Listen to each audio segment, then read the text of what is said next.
কোরআন কারীম তেলাওয়াত করা ইবাদত, অনুধাবন করা ইবাদত, পালন করা ইবাদত, প্রচার করা ইবাদত, কোরআনের মানুষ হয় তো মুমিনের লক্ষ্য।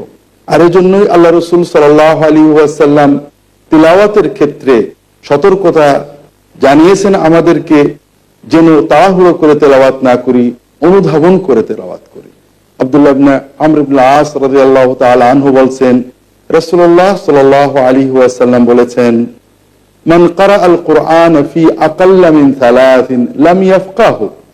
ইমাম আহমদ, আবু দাউদ, অন্যান্য মুহাদ্দিস হাদিসে সংকলন করেছেন সহিহ সনদে। রাসূলুল্লাহ সাল্লাল্লাহু আলাইহি ওয়াসাল্লাম বলছেন, যে ব্যক্তি 3 দিনের কমে কোরআন খতম করে ফেললো, পুরো কোরআন পড়ে ফেললো, সে কোরআন বুঝতে পারলো না, কোরআন অধ্যয়ন অনুধাবন করতে পারলো না। সম্মানিত দর্শক, তাহলে কোরআন তেলাওয়াত করার, পড়ার উদ্দেশ্য তো খতম করা নয়, শেষ করা নয়, অনুধাবন করা, বোঝা, কোরআন নিয়ে চিন্তা করা। সাহাবায়ে কেরাম আরব ছিলেন, দ্রুত পড়ে গেলেও তারা বুঝতে পারতেন অর্থ, কিন্তু চিন্তা করা, অনুধাবন করা, এটার সুযোগ কমে যেত। এই জন্যই রাসূলুল্লাহ সাল্লাল্লাহু আলাইহি ওয়াসাল্লাম 7 দিন বা 3 দিনের কমে কোরআন সম্পূর্ণ পড়ার অনুমতি দেননি। আব্দুল্লাহ ইবনে আমর ইবনে আস রাদিয়াল্লাহু তাআলা আনহু বলছেন, রাসূলুল্লাহ সাল্লাল্লাহু আলাইহি ওয়াসাল্লাম আমাকে ডেকে পাঠালেন।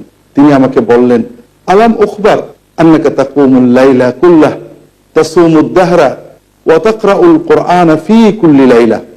আমাকে বলা হয়েছে যে তুমি নাকি, আব্দুল্লাহ ইবনে আমর ইবনে আস যুবক ছেলে, অল্প বয়সের ছেলে, এই 15, 16, 17, 18 বছর বয়স, তিনি মনের আবেগে ইবাদতের জন্য সারা রাত কোরআন তেলাওয়াত করতেন, তাহাজ্জুদে সারাদিন নফল সিয়াম পালন করতেন।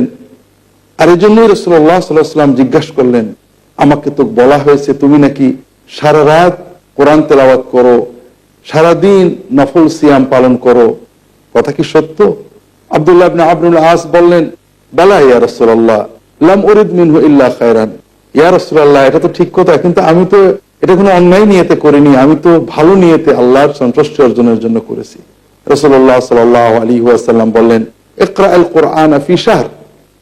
তুমি অন্তত সর্বোচ্চ চাইলে 1 মাসে কোরআন খতম করবে, পুরো কোরআন তুমি 1 মাস ধরে পড়বে, প্রতিদিন একটা অংশ পড়বে। আব্দুল্লাহ ইবনে আমর ইবনে আস বললেন, ইয়া রাসূলুল্লাহ, ইন্নী আকদিরু আলা আফদালা মিন যালিক। আমি তো এর চেয়েও ভালো করতে পারি।